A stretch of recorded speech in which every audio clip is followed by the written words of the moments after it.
So,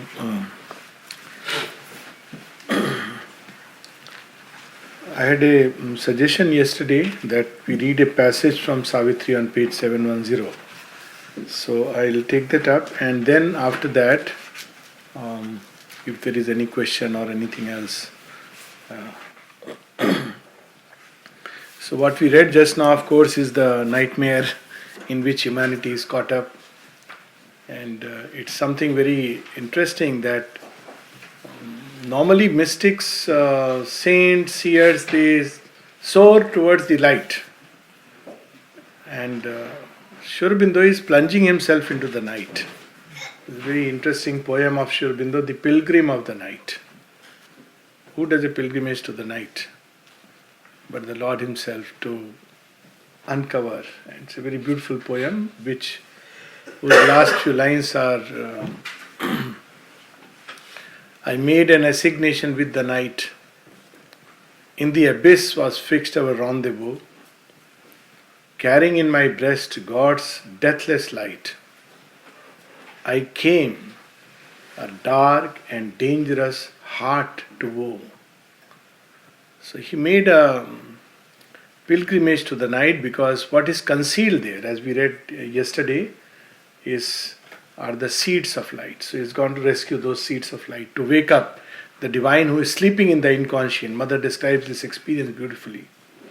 So that's why he had to undertake this journey. And once the clearing takes place and a firm base is established, then the seed sprouts up and we have a new creation. So it's a process. And we saw some of the marked differences between the new creation and the old creation. The old creation is based on the ego, and therefore everybody lives for themselves and for a part, alone. Whereas the new creation is a creation centered around the divine. This is the fundamental difference. And the divine self in oneself and in all, not just the divine self in me. So I seek my own salvation. It's about the divine self which is there in creation, manifesting itself, expressing itself. So Savitri does this tapasya and eventually seeks the boon for earth, that yes, there should be a new creation upon earth. All the creations so far have been a creation in ignorance, in darkness. Always they are subject to being pulled down into what we know as pralayas. So pralaya, like death, like individual death is you progress, then after a while the form, the structures, the institution, individually it's not the institution, but the mind, the systems, the beliefs in which we are caught is unable to progress further. We get trapped, as it were. And so the soul must leave this body and this limited personality which we call as ourselves and take a new form, in new circumstances, new surroundings, go through a new experience. Similarly, at a collective level, this happens with nations, it happens with civilizations, it happens with ages of mankind, that they progress up to a point, and then the forms, the institutions, the religions, the beliefs through which humanity has reached, after a while it becomes counterproductive. It's unable to progress further. And so it collapses. What happens individually happens collectively. And then everything seems to be destroyed except the essence. Just like individual death, the essence remains.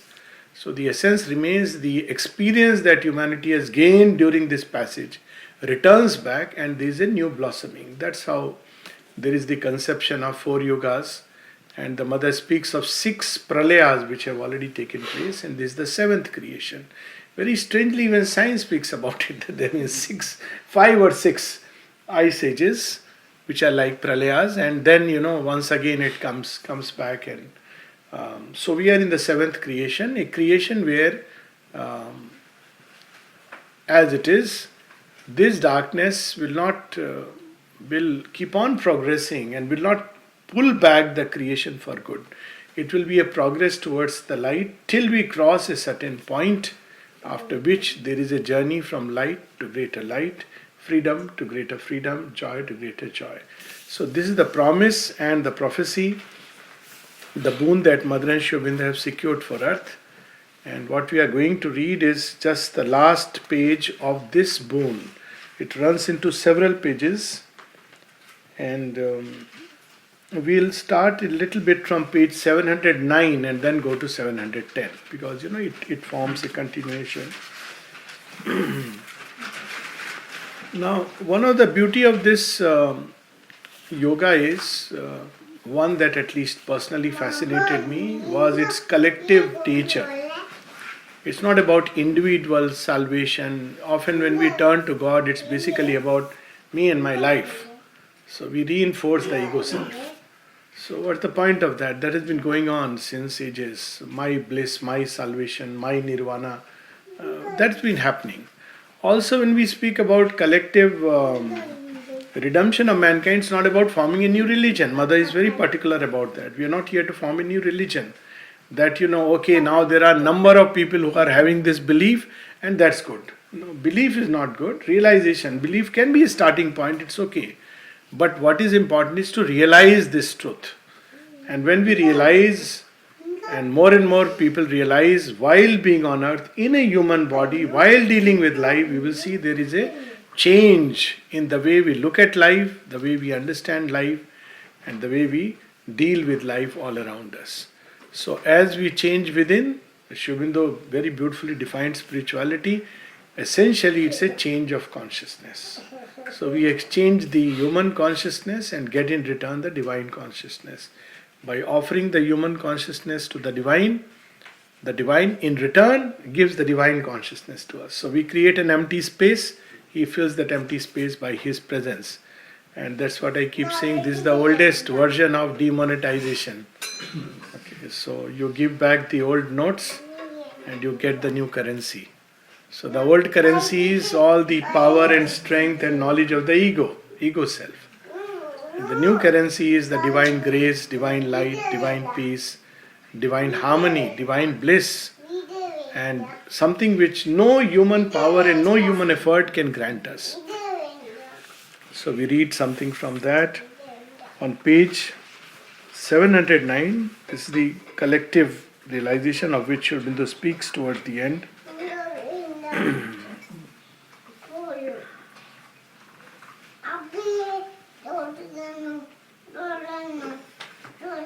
The background is, first he describes about the coming of the Superman, the new being with a new consciousness. And then what this Superman will do, it will lift up man. And then man and Superman will become a single life. This is where he speaks about the individual realization, and then he goes on, page 709.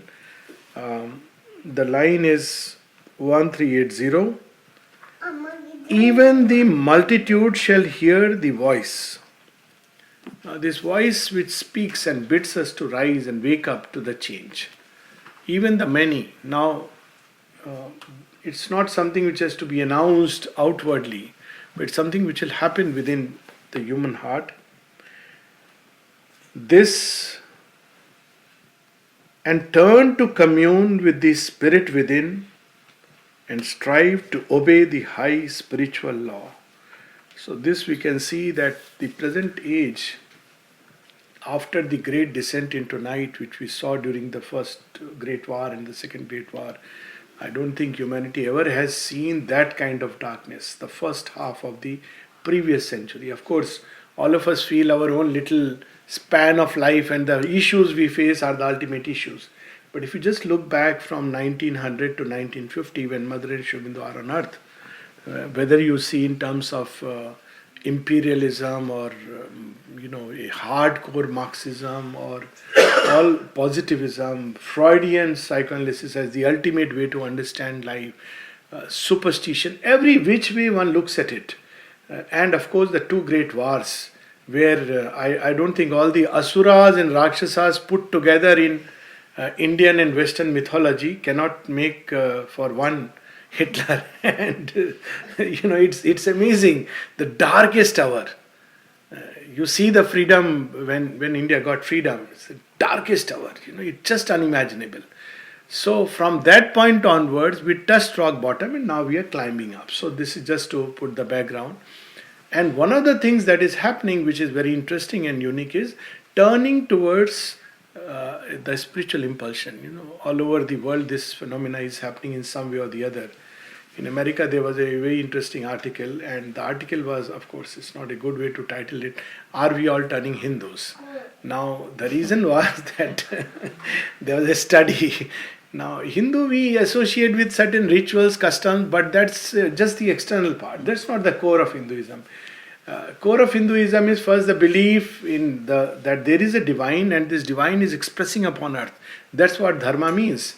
And then this idea about many lives, the idea that through many paths you can approach the one. Anybody, it's not an exclusive way of life. So there are many aspects, many ways through which one can approach the one. Now, world over, people are beginning to believe in this. So it doesn't matter whether one goes to a temple or not, or does offer a coconut or not. God is quite pleased without the coconut, I am sure, and probably He is more pleased because it shouldn't, make the place dirty. But the important part is that the way humanity is changing, it's beginning to seek the spirit in various ways. It's feeling constrained and constricted within all that it has experienced till now, and it wants to know something more, something greater. And that aspiration is awakened upon earth. This earth shall stir with impulses sublime. Many movements we see happening, whether it be the movement towards world unity, world peace. So always we should not associate spirituality with somebody using the word spirit. Spirit doesn't care about the word we use. It cares about what's happening inside the heart. That's what the mother repeatedly reminds us. That one may be very spiritual without following any of the typical practices with which we associate that this man is, it sees that little thing which is happening inside. There was a very interesting question someone asked. Not only that, there's a whole article on this. He was asked that why Arjuna was given the Gita. So if you look at Arjuna, he is not the most ideal person. He is, there were better people. Yudhishthir was very truthful to a default, if one may say so. Then there is Bhishma, who is, Jnani. And there are many others, Karna, the Danveer, Vidur, the Mahatma, many sages and saints. But why Arjuna?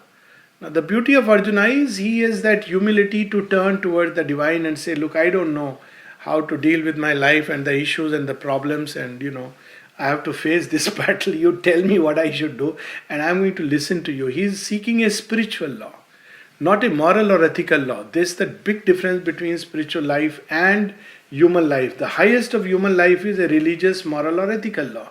We can't go beyond it, but divine acts in freedom. That's why he is Ananta ke Jnani, he is Anant, infinite. And how to discover that law? In Isha Upanishad we have this famous verse where Yagnavalkya is aspiring for this law. Hiranmayena patrena satya syapihitam mukham tattvam pushanna pavranu satya dharmaya drishtaye. Reveal to me what truth wants of me, not what my mind says or my mind wants. So this aspiration we see in Arjuna, but he is so fortunate because Krishna is right there. We all have the Krishna inside, but we need to seek him. So we see that earth is stirring with these impulses sublime. It's wanting to break free from all that it has known. And we see that many old measures of society are falling apart. So many people feel, oh, this is bad. But actually this is the beginning of a new curve of evolution. Because unless the old measures go, the new cannot find space to come in. So this earth shall stir with impulses sublime. Humanity awake to deepest self. Nature the hidden Godhead recognize. Even the many shall some answer make, and bear the splendor of the divine's rush and his impetuous knock at unseen doors. It's a beautiful line. Whom will he come and wake up? As we said, Arjuna on the battlefield, is that a place to talk about dharma and immortality? Normally we think, it should be a satsanga or some, religious place where it suits. But divine has a sense of humor. And that's what we need to appreciate. So the Gita starts with this strange irony. Gita is, one of the definitions of the Gita is it's a song of immortality. Where is this song of immortality being given? Just imagine the situation. Where is Arjuna being initiated? Not in some cave, not in some ashrama, not in some place where he's sitting quietly and a mantra is being given. The highest mantra that humanity could imagine, every verse of Gita is a mantra, is being given to a person who wants to go in for a battle. And all around there is nothing but dance of death. And he is being initiated to the song of immortality. It's so significant that when we are in deepest crisis, there is an unseen door within us, and that the divine knocks, may I come in? And we say, no, 901. I don't know what's the number here. But, in India now it's 108. At least 108 is good. I like the number. I don't know who chose it. So in India we have an emergency number. You have 108. So ambulance. So at least you get a nice feeling. Sacred number. But nevertheless, we don't have to go beyond 1. The number worth calling is 1. There is a tremendous power in that 1. Doesn't matter what name, which way you call. Because he is always knocking. Unseen door. Where are we looking for all the doors outside? But there is a door inside where he is knocking. This is a beautiful poem of Sri Aurobindo, The Dream Boat. It's a very touching poem. Maybe sometimes worth reading. The divine is going and knocking at all the doors. And he's coming in a dream boat and he's asking, would you come with me? Would you come with me?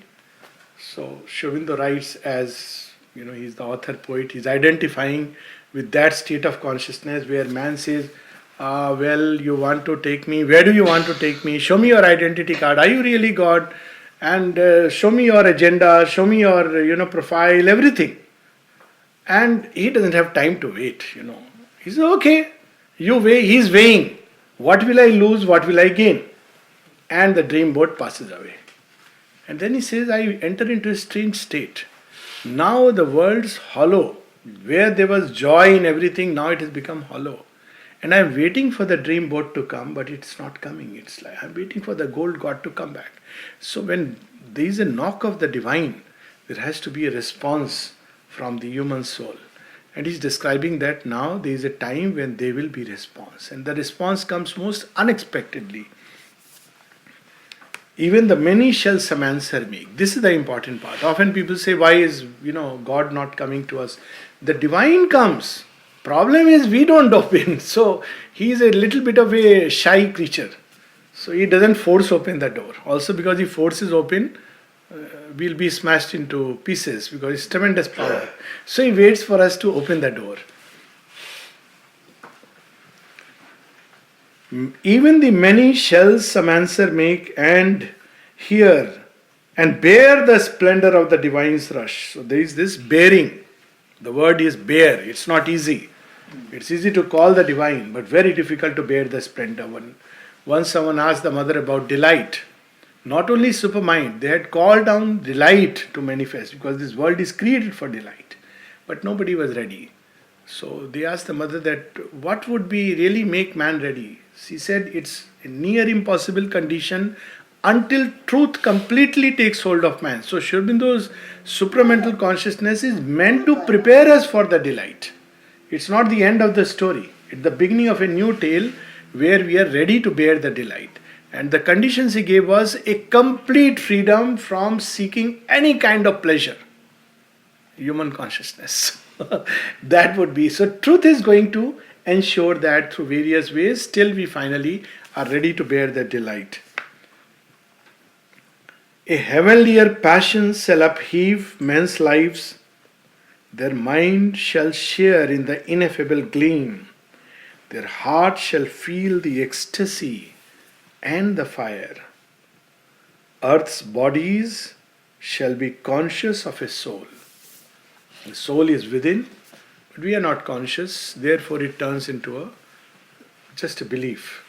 And that's why this mere belief doesn't help. So when people pass away, we cry and we feel distressed.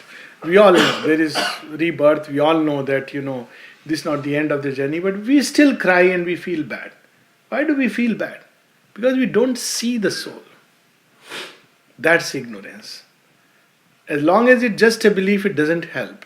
When we see the soul, imagine a scenario where one actually sees that, well, oh yes, that's he is going, he is hovering around saying bye-bye. And we say, okay, bon adieu, have a nice journey, safe flight, and come back home to do the work. It'll be a different story. It's the ignorance which makes such a big to-do about death, because we just don't know. We know it somewhere as a belief, but still we see. Mother describes an experience, countless experiences. One of them was the very child had died. Now, a child's death is a very traumatic death. And the parents come to mother, they have come with some flowers which they want to give to the mother. This is the parents' side of the story. They don't know what's happening. They have come to get some solace. Mother describes how that soul of that child comes and so happy. And it just picks up one flower and wants to give that to the mother. And she says, parents are still wondering. And she says, this child comes and wants this flower to be given to me. And she says, if I tell this to the parents, they won't understand. Because they don't know, they don't see. But there is another vision where it's a different story altogether going on.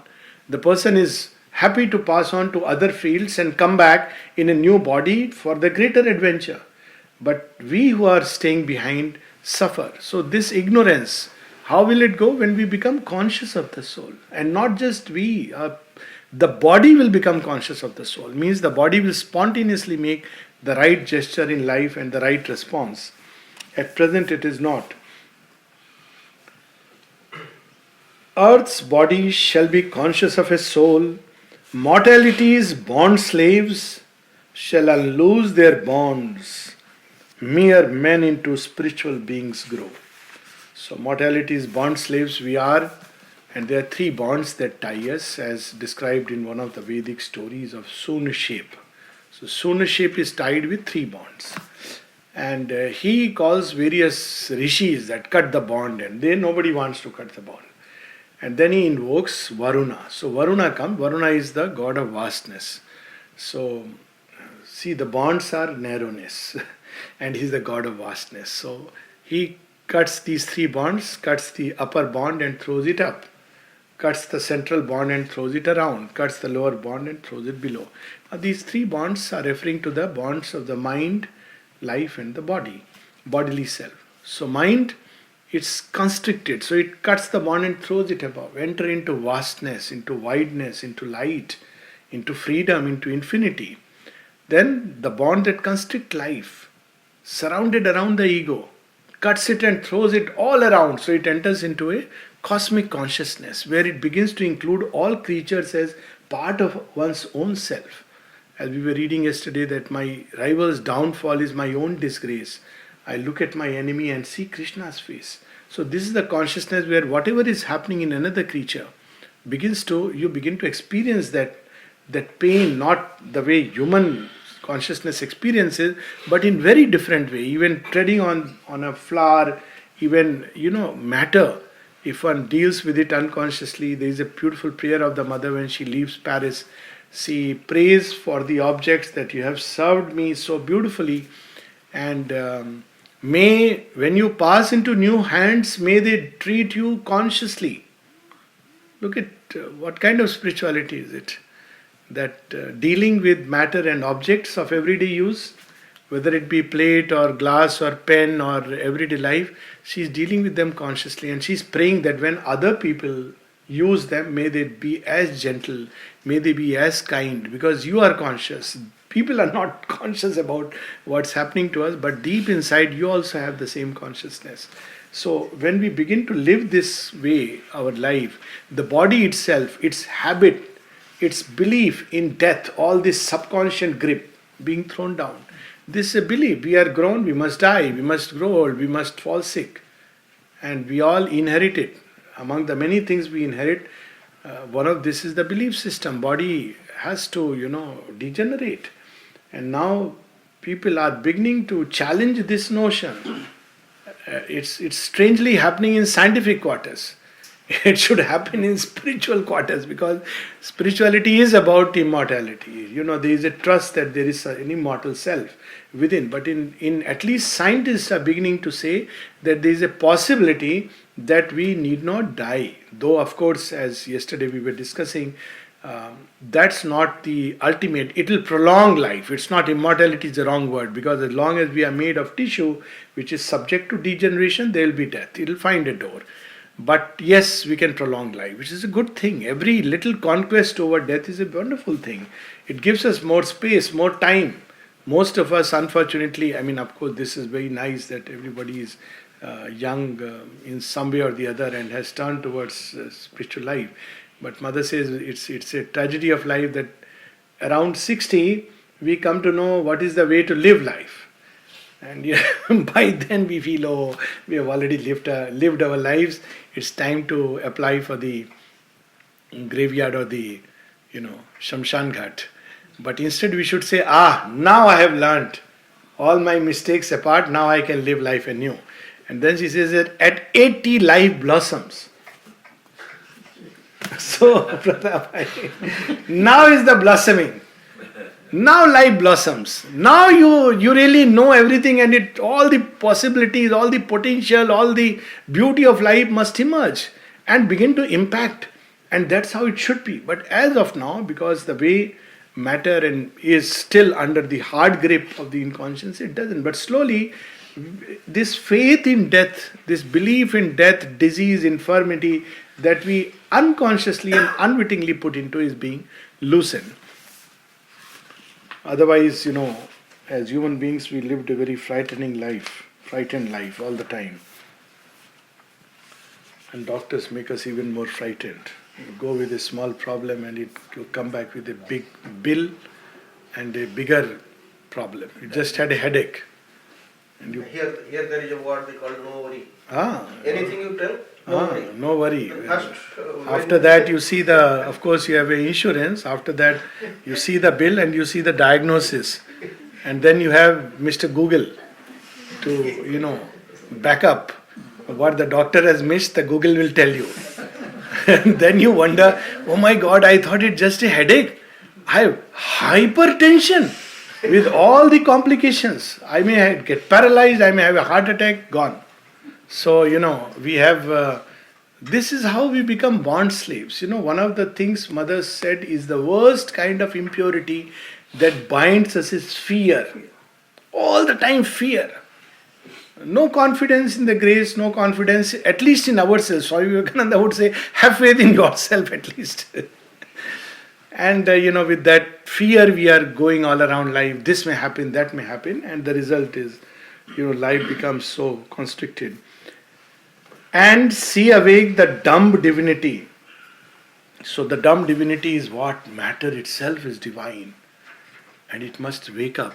It must become conscious. Intuitive beam shall touch the nature's peaks. A revelation stir the nature's depths. Now, this has been happening since early 1900. We see that there is a change taking place there is a paradigm shift. Everybody is speaking about it in the way human thought was shaping itself.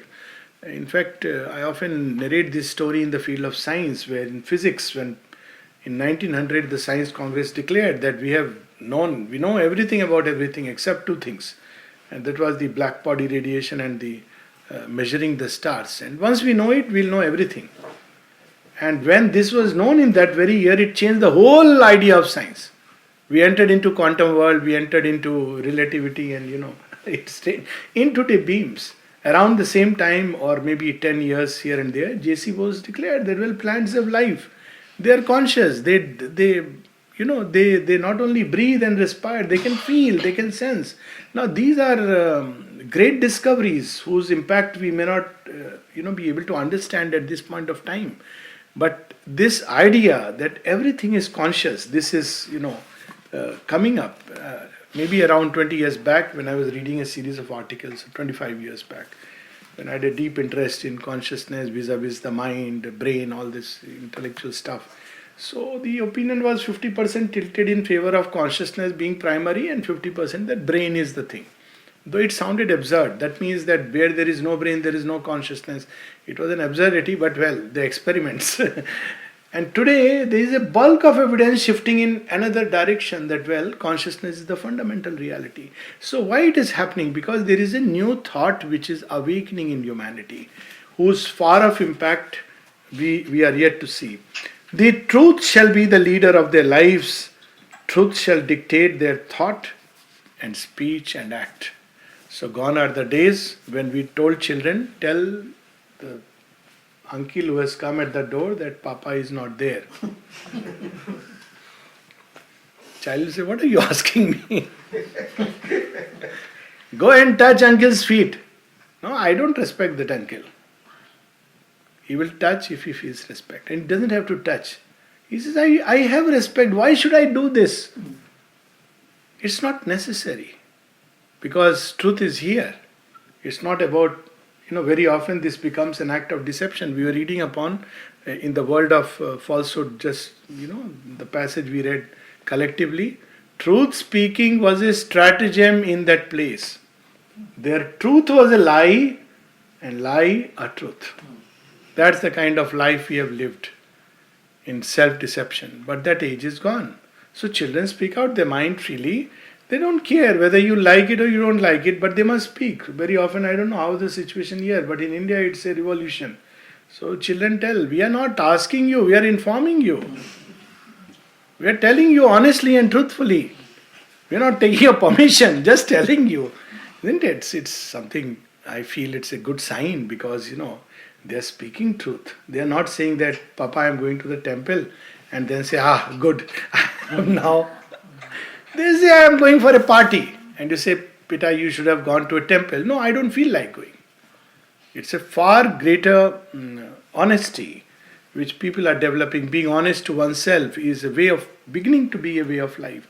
Fear is going away. So truth speaking, here comes truth. The truth shall be the leader of their lives.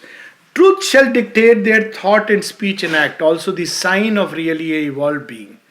It's not about externalities. It's not whether he's wearing a gerua vastra or wearing a white cloth and speaking out the scriptures and wearing. We read about scripture, no? That he armed logic with scripture and used scripture to perpetuate. It's nothing to do with that. The Veda is written in the heart. And what does it teach? Very simple things. Love, truth, harmony. This is the Veda which teaches. Beauty, peace. And wherever we see that expressed, he is a Veda knower. He may not have read a single book. It's not important. So this comes from here. Truth, to speak the truth. When mother was asked, she said that before dying, falsehood rises to its swing. So what is the remedy? She said truth. And she qualified it. Truth in speech. Truth in actions. Truth in feelings. So truth in actions means we are not doing something out of merely trying to please someone or trying to make a show. And what do today's children dislike most? The word is hypocrisy. They use this word, no? Hypocrisy. I want to be a hypocrite. Now what is happening here? We see that there is a action of truth which is taking place. They don't want to be hypocrite. They want to be what they are and they express it very beautifully.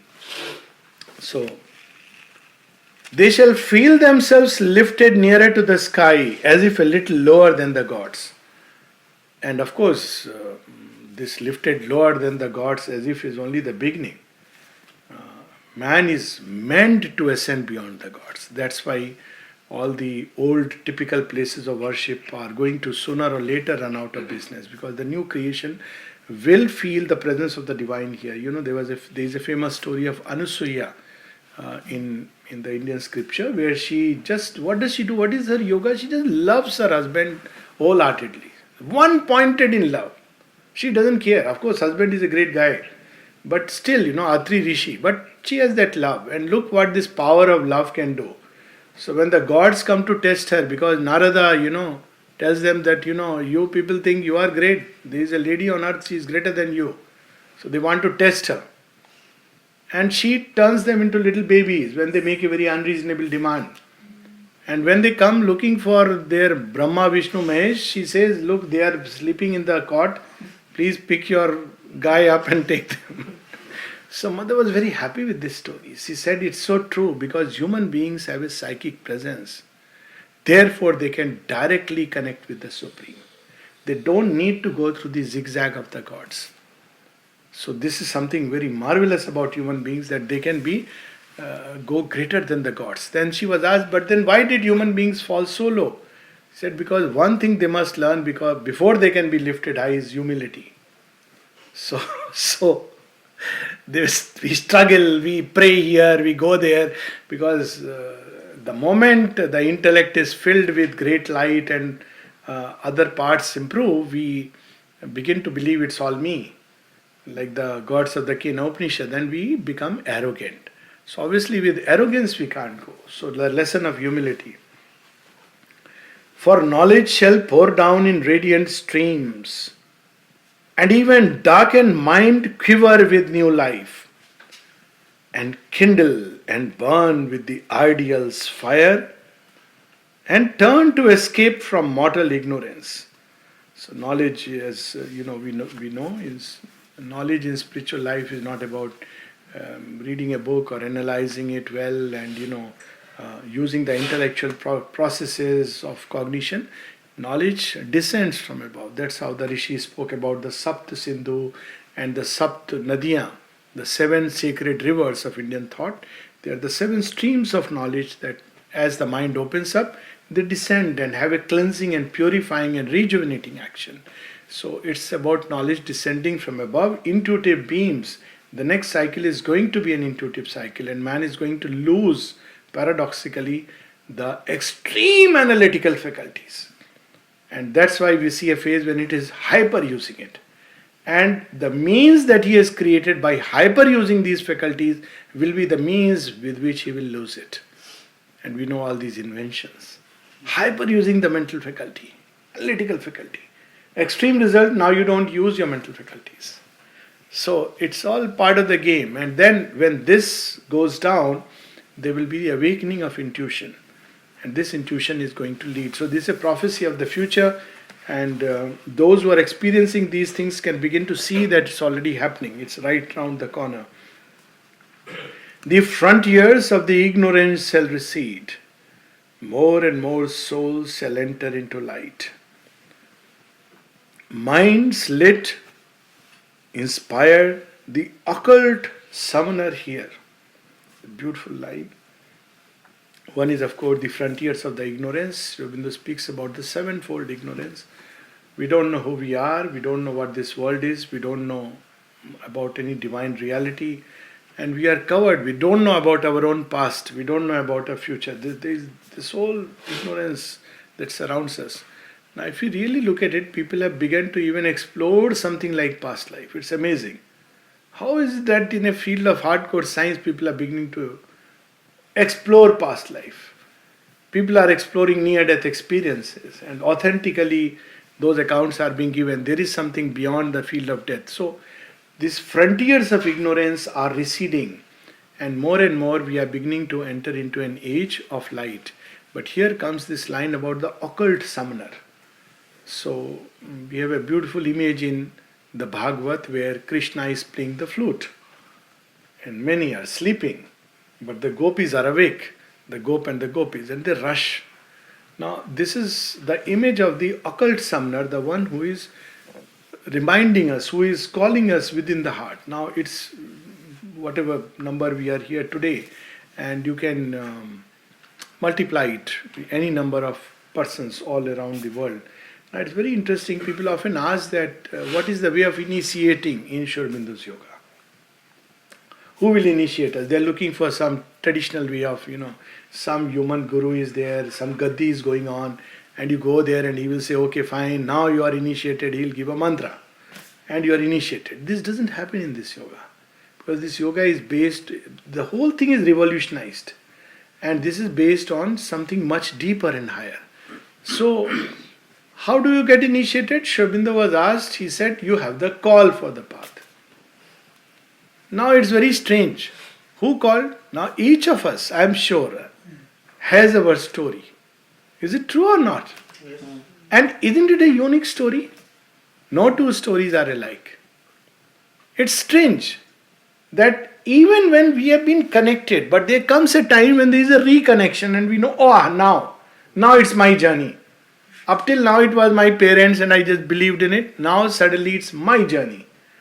And it's a call for the path. Now this call is what is called as the occult summoner. He's calling us. But there comes a time when we respond. And when that happens, then it is initiation on the yoga. So we don't have to think about that, okay, whether I am initiated or not. If there is a call for the path, we are initiated. And why the call has come? Because the divine has called us from within, and we have heard the call and we have woken up, and started walking with the pilgrim staff of faith. And lives blaze with a sudden inner flame, and hearts grow enamored of divine delight. We are enamored of sorrow. It's not a path of sorrow. Sri Aurobindo's yoga is not a path of self-imposed suffering and this old time conception that if a person is sleeping on a bed of nails, he is doing a great yoga. It's an asurik tapasya. It's a path of joy because the one towards whom we are going is all delightful. The sign of progressing in yoga is an increase in joy, increase in harmony, increase in peace. In fact, if there is sorrow and suffering coming in, that means somewhere I am insincere, something is amiss, somewhere I have put a veil between me and that. So, hearts ablaze with this sudden flame of aspiration. Where does it come from? We all have our moments, no, when we suddenly feel that deep aspiration. Of course, if this aspiration must grow, it must become intense, 1.8, sustained through. But how does this come? Suddenly one day, aspiration sometimes takes a form, I want to be yours, mother. Isn't it? To experience this, I love you, I want to belong to you. Who asked us? Someone once asked me that what is the miracle you see in Sri Aurobindo Ashram? I said, there are plenty, but one I can tell you. I don't know why we fall in love with a great heavenly lady whom we have never seen with our physical eyes. Normally that's not the way we love people. And not only you fall in love, if you were to put all the love, human love and every other love on one side and a drop of that love, we still value that love. Why? I don't know, many of us here may not have had the rare privilege of having seen the Divine Mother, but somewhere we know that Divine Mother has seen us. That's what is important. So this itself, when life is ablaze with a sudden inner flame, where does this conviction spring from? People ask this question. No, there is no living guru. Well, what we have is something more than a living guru. You depend on a living guru by writing a letter and seeking out a guidance. We know she is there. How do you know it? Well, I know it. That's the end of the story. And it's so wonderful that, inner summoner. And human wills tuned to the divine will. This is the secret of a beautiful life and in one word. What is the law of living by truth? Man walks in ignorance, we erect artificial standards of living. The first standard is my ego. What pleases me, I am going to do that. What I like, I want to do that. That's the first standard of living. It has its own validity because, ego self is the first structure around which life hovers. Next is society. I don't do according to my wishes, I do according to society. That's collective ignorance. But nevertheless, it teaches our ego self to subordinate. Or there are religious laws, moral laws, all erected by some here or there. Now, when we begin to look for the law within, okay, all these are there, but still something is amiss. I often give this example because in the Indian context it was regarded as sacred to obey the parents, isn't it? So people ask me, I said, the great Gita by which we swear everywhere, it starts by disobeying your own kith and kin, because it's not parents or grandparents or teachers, but truth that we have to obey. That's the message of the Gita. So, but still we end up, Rama himself with whom we swear, obeyed truth rather than anything else. Sita obeyed truth. So this is the way they have passed before us. And to obey truth is far more difficult. It's far easier to follow a moral, ethical, religious or social law because, we are now not responsible for anything that happens. Even if there is catastrophe happening, we still say, no. My parents want, dowry. So I am only obeying their wish. What kind of wish? I am obeying, so I am doing right thing according to the scriptures. No scripture has said that and there is anything greater than truth. So truth shall be the leader. And this is happening in human beings. That's why we see revolt all around, because human beings are breaking the frames of convention, tradition, society in which the soul was trapped from its free expansion. There was a time when these things were necessary and now they are becoming dated. They will reach their expiry date. So what happens? The same medicine, when you take after expiry date, then it becomes harmful. So expiry date has come. Now true medicine. so we have this, our will tuning to the divine will, that's the standard. These separate selves, the spirit's oneness feel. Wonderful line. What is the basis of unity? It is not mental adjustment. I have seen some interfaith dialogues. And what happens after the interfaith dialogue? Then there is, let's say, man who believes in X religion, then Y religion and Z religion.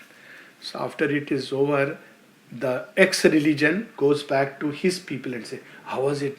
Do you think it was impressive enough? Have I been able to convert? No, this is not interfaith dialogue. It cannot happen. So, what is the solution? To grow into the self, which is one. There is a very beautiful story of the mother, which she recounts as somebody's story. Someone goes back from India and they said, oh, this story in Paris, setting is in Paris intellectual circles. Oh, you're coming from India? Coming from India, yes. So half mockingly. So, I believe they speak about soul. And they count souls. How many souls are there? Mockingly. How many souls are there? And this person stretches out one finger and says, one. One. One in many bodies. And that's a much better ground to connect with. To forget that we are coming from this region, that region, this country, this religion. How is it important?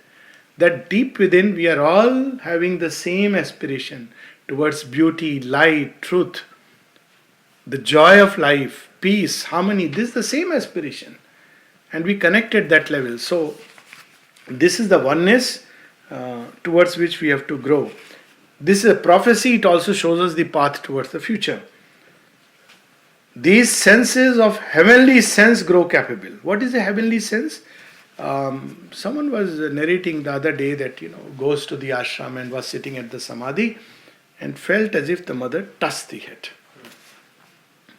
So the person asked, there have been experiences like that, and people asking Sri Aurobindo, is it true? He said, these are the first experiences that come, and if you begin to doubt them, how will the greater experiences that are waiting come? I saw a light as if it's going inside. Is it true? This is how it starts. How are we feeling it? By heavenly sense, by another order of sense. These gross senses don't feel it because they are not tuned to it.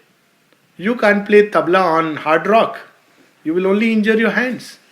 It's not capable of, you may have music inside, but you can't play it. You have to prepare the instrument. So a time comes when these senses, which are under the spell of gross matter, they are released. And then they begin to experience. So when people say divine presence, so what do we say? Yes, I feel it. How do you feel it? Prove it. Well, I can tell you how you can feel it. That's the closest I can come. And I know it because there is joy and peace inside. So this is the touch of that. There is love inside. So how do we feel the divine presence? By another sense than this earthly sense. Because earthly senses are not meant to make us come in contact unless they are transmuted. So very often we have a crude logic. I don't see God, so God doesn't exist. So the only reply to that crude logic is, I didn't see my grandfather. I actually didn't, by the way. So he didn't exist. How did you come into existence? Somehow I came into existence. God knows how. This crude logic has only this answer. Well, there are people who saw whom I trust. And they have given me a way by which I can arrive at it. Let me walk the way and discover, or say at the end of it that, well, nothing exists because I walked the way, fulfilling the conditions in sincerity and found nothing. Then I am correct scientifically. But to a priori deny. Now here comes that these senses of heavenly sense grow capable. Why we don't feel? Because our senses are not tuned. We have this thing in the Gita that suddenly there is the Vishwarup darshan to Arjuna. It's a special grace. Arjuna's eyes are not tuned. But there is a moment of apocalypse when he suddenly tells Krishna, who are you? I don't know whom I am speaking to. I felt you are a friend and I used to put my arms around you. I don't know what all I have spoken to you. Of course, Krishna smiles and says inside, that's what I love. I like to be a friend. You people put me on a pedestal, put some, all these agarbattis and all this mala, and it must be stifling. Have you ever thought you are feeding me so much sweets, and if I have diabetes? Uh, I love to be a friend. He is the eternal playmate and friend. So, but nevertheless, he says, show me who you are, what you are speaking. I have never heard all this from you. See, he has concealed himself.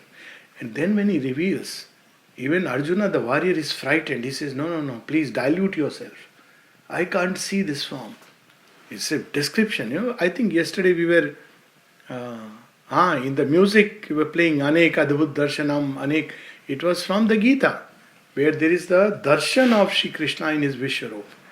And initially Arjun is just wonderstruck, and then he says, no, I can't behold it. I am feeling afraid. So you bring back your pleasant Chaturbhuj Roop, my limit is that much. So that's how he changes. Now this is the interesting part, that basically we cannot see the divine because our senses are not tuned. We cannot hear the divine music simply because our ears are not tuned. And why they are not tuned? Because they are all the time engaged with everything else except this. So the day the aspiration awakes in the eyes and the ears, that no, enough of these voices of the world. Media has been blaring out. Let me hear for once the flute. Enough of these sights which enthrall me and bind me. I want to see thy face. Enough of these touches. I want to feel your kiss and your embrace. When this aspiration wakes up in the senses, they get transmuted. So our senses of heavenly sense grow capable. These senses, the flesh and nerves of a strange ethereal joy, and mortal bodies of immortality. The flesh and nerves. So this is the bodily transformation of which he is speaking in time to come. Mothers said 1,000 years for it to really discover. But more and more I see it. This is an experience which people can have. They are having, where the flesh and nerve can feel that touch like a thrill going down, a joy which no other earthly pleasure can give. So how is it happening? So that's how the body, with this repeated contact with the divine consciousness, will undergo a progressive transformation in time to come. And the mortal body will become conscious of immortality. So you'll see, I will forget to die. Why should I die? I don't want to die. I want to stay young. But why? Not to flatter my ego, that people would say, how young you are. Because I want to serve the Lord. I want to discover the Lord. So I must stay young and energetic and have a long life. That's how the Isha Upanishad puts it. Very interesting, that third sloka of the Isha Upanishad. Kurvan nevehe karmani jiji visheshatang sama. May we live for 100 years doing verily works in the world. What a profound, tremendous, powerful way of thought. Rather than, now I am retired. I think I want to retreat into an ashrama and sit quietly, pass away quietly. Sri Aurobindo would remind us, there is no rest for the embodied soul. It must go on the march. A divine force shall flow through tissue and cell. Right now our cells are like batteries. We all know that. And they get charged by food and breath. They need this, to water to charge these cells, because they are not the solar batteries. They are lithium ion and, old time alkaline batteries. But they have to be charged in such a way. They are changing. Actually, there are scientifically, some people are discovering that there is a core of light, and they have nothing to do incidentally with Sri Aurobindo and his yoga. So that there is a core of light, the mitochondria is changing, many such things, but that's a different field altogether. The cellular substance is changing and becoming more and more responsive to what we may use the word as divine Shakti. Up till now, the body was running on coal engine. That's why it was throwing a lot of smoke and the gadi used to fail after some distance. Then steam engine. Then came electrical, diesel, electrical, and now we have solar engine. So these cells are going to undergo a change and they will be driven by the divine Shakti. So how to do that? by opening them more and more to the divine Shakti, by an aspiration in the physical. The sign of that aspiration is when she was asked that how do we know that the physical is getting converted and aspiring for the divine? When Sheet, Oshna, heat and cold, cold and heat, this doesn't affect us. We want only the divine. When we can endure all the rub and change, but we want the divine. When this very body will begin to aspire, then we will slowly, the body will get used to the divine Shakti, and more that will begin to drive it and transmute the cells. And take the charge of breath and speech and act. This is the pranayama of Sri Aurobindo's yoga. People ask, what breathing exercises? Nothing. Open to the mother. How is that? No, tell us a breathing exercise. Well, when mother takes the charge of breath and speech and act, what more you want? You know the story of the gopis when Uddhav goes to teach them yoga. He tells them, you people are crazy, all this worship of Krishna and all this is all craze. You don't know, I'll teach you yoga. See, Krishna has deliberately sent him to make him humble. He thinks he has jnana. He says, you should think of Krishna as Par Brahman. But before you can do that, you take your breath like this and master your breath. So the gopis say everything is fine, but there is one problem. What is the problem? He says, we have given each breath to Krishna. Should we take it back and then practice it? That's nice answer. Says, I don't have anything else to do. So when with each breath we remember the mother, this breath becomes a yoga. And she controls she. She controls. She takes care of it. When we offer our life, our breathing, our very everyday acts, then slowly there is a period till which nothing may happen. The divine sees whether, or rather he makes us sincere. He knows how sincere, insincere we are. And there comes a time in the ancient yoga, there used to be the yagna and the acceptance of the yagna. So there used to be offering, and then there came a time when the god said, okay, now we accept the yagna, and they come down. So for some time nothing may happen. It's okay. Carry on offering, consecrating. Then a time comes when she says, there I come. And then she takes the charge of breath and speech and act. And life begins to change. And all the thoughts shall be a glow of suns. People often say negative thoughts. What is the way to take care of them? So some people suggest positive thoughts. So they say, we know it. That's not the issue. We know we should think positively. But we can't. The problem is the moment you create duality, nowadays this is the word children use, and I just like this word. No more binaries. I don't know whether they use it here. Binaries. Good and bad. Racism. It's not a good thing. Binaries like racism. So don't create that kind of, So the moment you speak about positive, there is the negative right under the wings. So we have to grow into oneness. That is the teaching of the great yogas, not good and bad. That's a binary. They always fight. You see, the gods and the asuras are all the time fighting in our mythology. So instead of that, bring the oneness. So what does oneness do? What is the difference? It chases away darkness and it transmutes the positive. We think good is the ultimate good. No, our good also is a shadow. Even this needs to be transmuted into the divine good, which is very different from what we conceive as human good. So both get transmuted under its spell. So the thoughts will spontaneously become a glow of suns because the divine light begins to take charge. And every feeling is celestial thrill. There is joy, harmony, ananda, which we are seeking all around in Savitri, these lines, O bliss, O radiant fountain of the world's delight. When Ashupati is invoking the Divine Mother, how does he describe her? O radiant fountain of the world's delight, O bliss, whoever dwellest deep hid within, while men seek the outside and never find. This is the stuff of our being. We don't have to seek it. And when this is awake, bliss becomes a way of feeling. What for? No reason.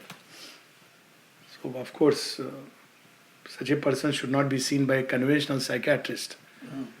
You seem to be too happy. Is everything okay? Then people become a little reserved. I shouldn't be too happy, no? Too much happiness is not good. As a child, you were taught, don't laugh so much, because if you laugh so much, sorrow will come, no? But it's a different laughter, it's a different joy. Every feeling becomes a celestial feeling. Often a lustrous inner dawn shall come. This dawn is, of course, the Usha, whom the gods, whom the rishis were invoking. It's the illumination. Now, there's not one dawn, there are successive dawns. As we climb hill after hill in yoga, new dawns arrive. There's a dawn in the mind of the higher mind, there's a dawn of more illuminated mind, dawn of a revelatory consciousness, dawn of an intuition, dawn of different parts in emotions, a deeper glow in the emotional life. It is washed away of the turbulence, of jealousies, of other kinds of crude passions, in its place something more refined. All these are dawns. Even in the very body, the dawn shall come. Often a lustrous inner dawn shall come, lighting the chambers of the slumbering mind. A sudden bliss shall run through every limb, and nature with a mightier presence fill. So this is the yoga about filling our finite with the infinite, allowing the divine to invade the fields of life and creation with his breath and presence. Thus shall the earth open to divinity, and common natures feel the wide uplift, simply because some people are invoking the divine presence. That's a big work.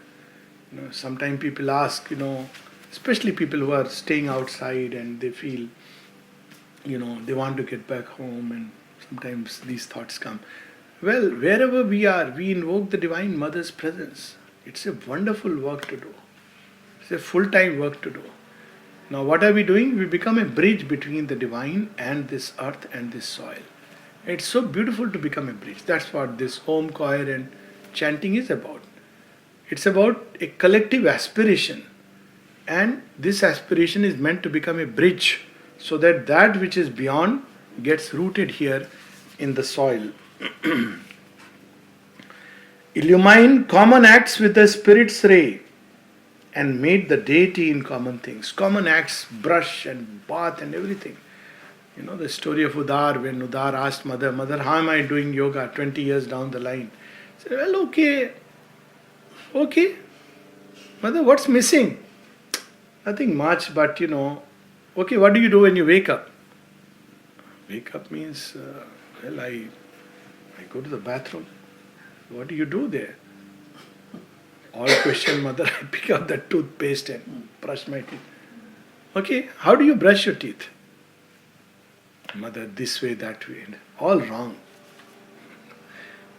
When you go into the bathroom, know that I am with you. When you brush your teeth, know that I am with you. So this is a yoga not just done in some secluded meditative spot. When you drink the tea, Mother is drinking the tea with me, and can have this small practice can change our life. And this is the story of Sri Ramakrishna. When he was Girish Ghosh, some of us may have heard about his life. Girish Ghosh was every possible defect of nature, every possible vice he had. Now I'm not going to describe it further.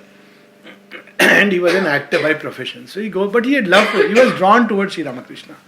So he goes to him and says, I like you, but I can't follow anything that you say.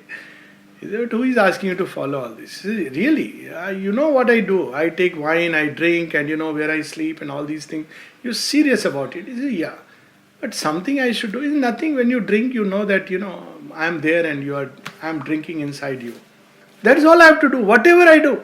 He says, yes, this is a true story. So he goes. Then he comes back after 1 week. He says, you have made it impossible for me to, do anything.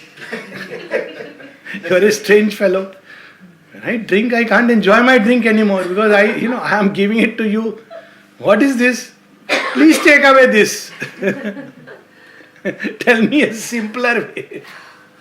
What can be more simple than waking with the Mother and sleeping with the Mother and walking with the mother and breathing with the mother and eating with the mother and enjoying with the mother and relaxing with the mother and watching a movie with the mother. Yeah. Everything. Then you What can- control yourself. That's, and yeah, because naturally. That's why in the ashram somebody was saying, what are the rules in the ashram life? I don't know, was it here or somewhere? So there are some rules, but the golden rule, the only rule that Sri Aurobindo gave. Normally you have certain do's and don'ts. Sri Aurobindo gave one rule, which is called as the golden rule. He used the word, one golden rule that I recommend for you. And the golden rule was always behave as if the mother is present, Mother looking at you, because she is indeed always present. One golden rule I would recommend for you, always behave as if the mother is looking at you, for indeed she is always present. Look how life changes. So that's the yoga. So common acts become illumined with the Spirit's ray, naturally. She is watching us and we are doing things in her presence. How will we do? How will we handle things? How will we speak to people? How are we going to, walk on the lawn? Because she is watching us. And meet the deity in common things. Nature shall live to manifest secret God. Now this is a profound truth. We don't realize it. We create a duality. The worst binary is world and God. God is out there and this is world. Creation is one thing, creator is another. Nature is different and God is different. But what is nature? So beautifully. It hides God within. And through its dance, it is trying to express the hidden deity. But its feet are stumbling. It is not able to capture the dance of Krishna and Radha. So it ends up doing the dance of Kali. That's the interesting part about Kali. Kali enters into this fury and destructive dance. Mad dance, where everything gets destroyed. A rampage literally. Why? Because this world doesn't reveal the divine presence. She is looking for Shiva. There are many interpretations, by the way, of this story. This is one of them. She is looking for Shiva. Full of the asuras don't know him, the rakshasas don't know him, even the gods don't know him. Even the gods are frightened when the divine mother is on the rampage. Gauri becomes Kali. Gauri is the fair mother, the beautiful radiant mother, and here she identifies with dark materials. She goes into this dungeon pit, darkest part. That's why she becomes Kali. And she says, I want to discover, where is he? Where have all of you hid? And she's destroying all the forms, changing time to... Then the god said, we are not ready for this fast pace of progress. So Shiva goes and says, here I am. All existence is on my breast. And Kali stops dancing. On Shiva's breast stays the eternal dance. So this dance is to become a dance of rapture and delight. When will it be? When nature shall be attuned to the divine within. When our human will is tuned to the divine will. When our thoughts are tuned to the divine light. When our hearts are enamored of the divine delight. Nature shall live to manifest secret God. The spirit shall take up the human play, and not the, another aphorism of Sri Aurobindo where he says, mankind errs in believing that it can perfect society by machinery, by equipment, by institutions, by governments. It's an error. And then he says, no power can save thee from the law of thy being. That which thou art within, that outside thee thou shalt enjoy.